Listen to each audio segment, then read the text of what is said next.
Variables de control y métodos de manipulación. Los widgets tienen parámetros con valores adquiridos al interactuar con el usuario como un widget entry. Estos valores pueden manipularse con 4 variables de control. String bar guarda parámetros de tipo cadena de los widgets. Boolean bar guarda parámetros booleanos. Int bar de tipo entero.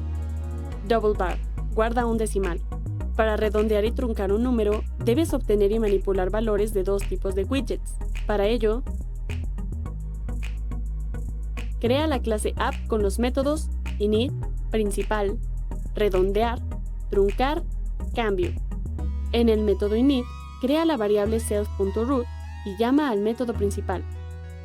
En el método principal, crea 2 variables de control, self.decimal igual a double bar, self.cadena igual a string bar. Puedes inicializar o modificar las variables de control con el método set. Inicializa las 2 variables de control, self.decimal a 0.0 y self.cadena a una cadena de un solo espacio.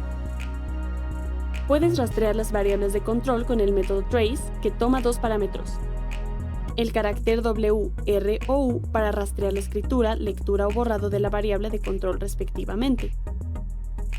Una llamada a la función que se ejecutará al detectar esa modificación. Usa el método trace con los parámetros W y self.cambio. Una variable de control puede asociarse a valores de uno o más widgets. Crea un entry con el parámetro textVariable ligado a la variable self.decimal. Crea un widget RadioBottom con los parámetros text igual a redondear, variable igual a self.cadena, value igual a, command igual a self.redondear. Crea otro RadioBottom con los parámetros text igual a truncar, variable igual a self.cadena, value igual a b, command igual a self.truncar. Observa que self.cadena se asocia a ambos RadioBottoms. Posiciona los widgets con pack. Puedes leer las variables de control con el método get. En el método redondear, usa get para tomar el valor de la variable self.decimal, redondearla a 2 decimales de precisión con la función round y asigna ese valor a una variable. Usa print para imprimir esta variable redondeada en consola. En el método truncar, usa la función int para truncar self.decimal e imprímelo en consola.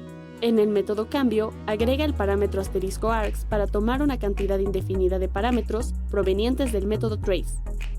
Imprime una leyenda con el valor de la variable de control recién ingresado por el usuario. Instancia tu clase y corre el programa. Observa que la variable de control ligada al widget entry cambia de inmediato al modificarse la entrada al widget y que la variable de control asociada a ambos RadioBottoms toma un valor según el RadioBottom seleccionado. Esto no podría lograrse con una variable común.